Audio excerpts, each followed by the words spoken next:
और चलिए आगे बढ़ते हैं। प्रदेश में 28 सीटों पर हो रहे उपचुनाव में गाय की एंट्री हो चुकी है। बीजेपी की संस्थापक सदस्य रही राजमाता विजया राजे सिंधिया की जन्मशती समारोह में एक शख्स गाय की बच्चियां लेकर पहुंचा तो कौतूहल का विषय बन गया। बीजेपी महासचिव कैलाश विजयवर्गीय ने माला पहनाकर इसका स्वागत किया और गौमूत्र का सेवन भी लगे हाथ कर लिया।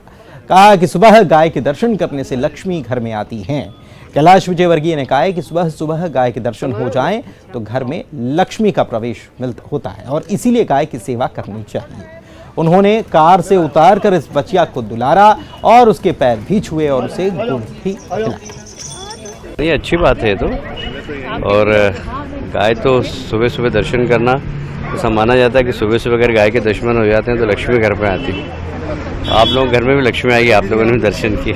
डेली घूमती है साहब। ये राखी वाले दिन इसका जन्म हुआ था। इसका नाम पूर्णिमा है। राखी के दिन के सेकंड डे से ये रोज घूम रही है। पर डे डेली जो है 1.5 से 2 घंटे घूमती है सवेरे और शाम को पैदल घूमती है। किला जी जो है मेरे भाई है बड़े, उन्हीं की प्रेरणा समझ लो आप। ये गिर गाय की बच्ची है। उपचुनाव को लेकर बीजेपी का चुनाव प्रचार तेज हो चुका है। बीजेपी अब टोटल हाईटेक कैंपेन करने में लगी हुई है। एमपी के चुनावी इतिहास में पहली बार लाइव क्वालिटी रथ बनाया गया। कल से बीजेपी प्रदेश मुख्यालय से ये 28 वीडियो रथ चुनाव प्रचार में उतरेंगे और बीजेपी के पक्ष में प्रचार करेंगे। ये रथ पूरी तरह से हाईटेक हैं, जिससे कोई भी बड़ा नेता लाइव प्रसारण के जरिए जुड़ पाएगा। चुनाव में बीजेपी का प्रचार टोटल हाईटेक होने जा रहा है। बीजेपी 28 विधानसभा क्षेत्रों में ये डिजिटल रथ रवाना करेगी। ये कोई आम रथ नहीं है। दरअसल इसमें प्रदेश और केंद्र सरकार की योजनाओं के प्रचार प्रसार के साथ ही साथ में एक खास खूबी भी रखी गई है।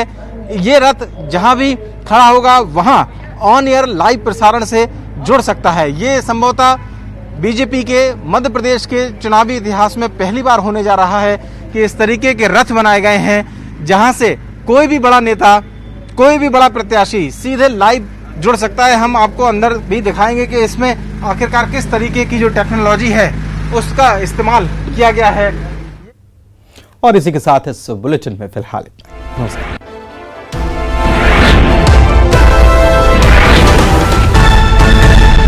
चलते हैं और देखते हैं कि आखिरकार सांची विधानसभा का मूड उपचुनाव में क्या कहता है।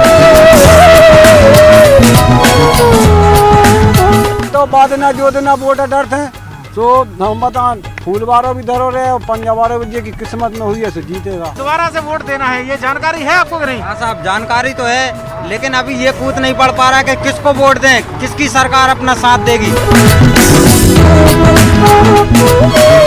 चुने गए थे कांग्रेस से, उनको तो कमलनाथ जी संभाल नहीं पाए। नए बनाने की बात कर रहे हैं। तो इन्हें धोखा किया है जनता के साथ और जनता को धोखा देकर मतलब सरकार गिराई है, इसलिए जनता बहुत नाराज है।